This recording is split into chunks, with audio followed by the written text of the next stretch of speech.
ছাত্রছাত্রীরা, আজ আমি তোমাদের সামনে নিয়ে এসেছি পঞ্চম শ্রেণীর বাংলা বই পাতাবাহার। দেখো প্রথমেই কি আছে। প্রথমে আছে গল্প বুড়ো সুনির্মল বসু। এখানে এই পদ্যটা ভালো করে পড়বে। বইছে হাওয়া উত্তুরে, গল্প বুড়ো থুত্তুরে, চলছে হেঁটে পথ ধরে, শীতের ভোরে সত্তরে, চেঁচিয়ে যে তার মুখ ব্যথা, রূপকথা চাই রূপকথা। এইটা ভালো করে পড়ে এর থেকে প্রশ্ন তোমাকে নিজেই বের করতে হবে। বইছে হাওয়া কেমন করে উত্তরে, এখানে পেয়ে গেলে। পেছনে তোমাদের এই বিষয়ে প্রশ্ন আছে, এটা ভালো করে পড়লে তবেই তুমি উত্তরটা নিজে নিজেই লিখতে পারবে। চলছে হেঁটে পথ ধরে, তাহলে কীভাবে হেঁটে চলেছে? পথ ধরে। শীতের ভোরে সত্তরে, সত্তরে মানে তাড়াতাড়ি, তাহলে কখন? শীতের ভোরে সত্তরে হেঁটে চলেছে। চেঁচিয়ে যে তার মুখ ব্যথা, তাহলে কি করে তার মুখ ব্যথা? চেঁচিয়ে। রূপকথা চাই রূপকথা, কি বলে তার মুখ ব্যথা হচ্ছে? রূপকথা চাই রূপকথা। ডাক ছেড়ে সে ডাক ছেড়ে, বলছে ডেকে হাঁক ছেড়ে, ঘুম ছেড়ে আজ ওঠ তোরা, আয় রে ছুটে ছোট্টরা, কি আছে মোর তলপিটায়, দেখবি যদি জলদি আয়। তাহলে সে কি বলছে? ছোট্টরা ছুটে আয়, যদি তোরা দেখতে চাস আমার তলপিটায় কি আছে, তাহলে ঘুম ছেড়ে তোরা জলদি ছুটে আয়। এরপরে কি আছে? কাঁধের ওপর এই ঝোলা, গল্প ভরা মন ভোলা, দত্তি দানব যক্ষীরাজ, রাজপুত্তুর পক্ষীরাজ, মন পবনের দ্বারখানা, আজগুবি সব কারখানা, ভর্তি আমার তলপিটায়, দেখবি যদি জলদি আয়। তারপরে গল্পগুলো কি বলছে? আমার কাঁধের ওপর একটি ঝোলা আছে, সেই ঝোলার মধ্যে যক্ষীরাজ, পক্ষীরাজ, রাজপুত্তুর, মন পবনের দ্বারখানা, আজগুবি সব কারখানা, এমন ধরনের সব গল্প ভর্তি আছে। তোরা যদি দেখতে চাস তাহলে জলদি আয়, এই কথা সে বলছে। কড়ির পাহাড় সার বাঁধা, মানিক হীরা চোখ ধাঁধা, সোনার কাঠি ঝলমলে, ময়নামতি টলটলে, তেপান্তরের মাঠখানা, হট্টমেলার হাটখানা, আটকালো এই তলপিটায়, দেখবি যদি জলদি আয়।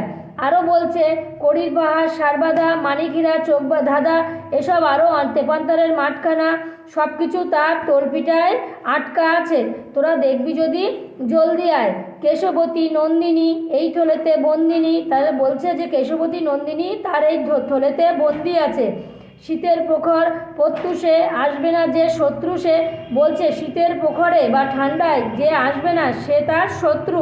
ভাঙবো তাদের মূর্খতা, তার মানে তাদের যে মূর্খতা আছে সে তাদের মূর্খতা ভেঙে দেবে। বলবো না কো রূপকথা, তাদের গল্প না বলে তাদের মূর্খতা সে ভেঙে দেবে। কে দেবে? গল্প বুড়ো। বোঝা গেল? এবার দেখো কিছু প্রশ্ন আছে এবং উত্তর আছে।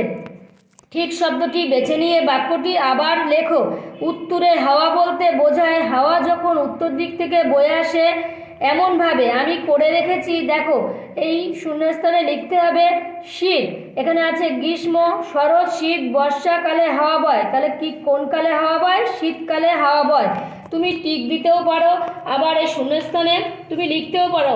পরীক্ষার সময় অবশ্যই লিখে বোঝাবে। থুত্তুরে শব্দটি অর্থ চন্মনে জড়সড় জ্ঞানী নড়বড়ে, এখানে হবে নড়বড়ে। রূপকথার গল্পে যেটি থাকে না, দত্তিদানব, পক্ষীরাজ, রাজপুত্তুর, উড়োজাহাজ, কোনটা থাকে না? উড়োজাহাজ কিন্তু আমাদের রূপকথার গল্পে থাকে না। রূপকথার গল্প সংগ্রহ করেছেন এমন একজন লেখকের নাম বেছে নিয়ে লেখো, যেমন আশাপূর্ণা দেবী, দক্ষিণারঞ্জন মিত্র মজুমদার, সত্যজিৎ রায়, শরৎচন্দ্র চট্টোপাধ্যায়। তোমাদের এখানে হবে দক্ষিণারঞ্জন মিত্র মজুমদার। বোঝা গেল? এবার দেখো 2-এর 1-এ আছে লেখালেখি ছাড়া সুনির্মল বসু আর কোন কাজ ভালো করতেন? তিনি ছবি আঁকতে পারতেন। 2-এর 2-এ আছে তার লেখা দুটি বইয়ের নাম লেখো। তার দুটি লেখা বইয়ের নাম হচ্ছে ছানাবড়া ও হইচই। এবার 3-এর দাগ দেখো, এলোমেলো বর্ণগুলি সাজিয়ে শব্দ তৈরি করো। এখানে তোমাদের উল্টোপাল্টা করে আছে, এটা হবে রূপকথা, এটা পুত্তুর, এটা যক্ষীরাজ, এটা মন পবন, এটা আজগুবি। বোঝা গেল? এবার 4-এর দাগ আছে অন্তমিল আছে এমন 5 জোড়া শব্দ কবিতা থেকে খুঁজে নিয়ে লেখো, যেমন বাধা ধাঁধা, ঝোলা ভোলা, যক্ষীরাজ পক্ষীরাজ, দারখানা কারখানা।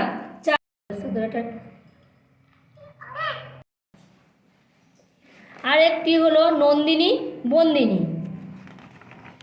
এবার চলে যাচ্ছি 6 নম্বর দাগে। দেখো কয়ের সঙ্গে ক্ষয় স্তম্ভ মিলিয়ে দেখো, এখানে আছে ক্ষয়ের তল্পি। তল্পি মানে কি? এই যে তল্পি ঝোলা। রূপকথা মানে কাল্পনিক গল্প। ভোরে মানে বিহনে। পবন মানে বাতাস। সত্তর মানে দ্রুত। হয়ে গেল 6-এর দাগ। এবার আসবো 8-এর দাগে। দেখো কি আছে। 8-এর দাগে আছে শব্দ ঝুড়ি থেকে নিয়ে বিশেষ্য বিশেষণ আলাদা করে লেখো। এখানে আমি লিখলাম না, তোমাদের বিশেষ্যগুলো খুঁজে দেখিয়ে দিচ্ছি। উত্তরে থুত্তুরে তল্পি ঝোলা, এর মধ্যে তল্পি এবং ঝোলা হচ্ছে বিশেষ্য হয়ে যাবে। শীত বিশেষ্য হয়ে যাবে। রাজপুত্তুর বিশেষ্য হয়ে যাবে। কারখানা বিশেষ্য হয়ে যাবে। বাকিগুলি বিশেষণে যাবে। 10-এর দাগে দেখো কি আছে। ক্রিয়ার নিচে দাগ দাও। 10-এর 1 বইছে হাওয়া উত্তরে। তাহলে ক্রিয়া কোনটা? বইছে। তারপরে আছে ডাক ছেড়ে সে ডাকছে রে। তাহলে ছেড়ে আর ডাকছে, এই দুটো হচ্ছে তোমার ক্রিয়া। আয় রে আয় এবং ছুটে। আয় রে ছুটে ছোট্টরা, এর মধ্যে আয় এবং ছুটে এইটা হচ্ছে তোমাদের ক্রিয়া। দেখবি যদি জলদি আয়, তাহলে দেখবি এবং আয় এই দুটো হচ্ছে ক্রিয়া। চেঁচিয়ে যে তার মুখ ব্যথা, এই চেঁচিয়েটা হচ্ছে তোমার ক্রিয়া। আজ এই পর্যন্তই। ভালো লাগলে অবশ্যই একটি লাইক এবং সাবস্ক্রাইব করবে। কিছু জানার থাকলে কমেন্ট বক্সে কমেন্ট করবে।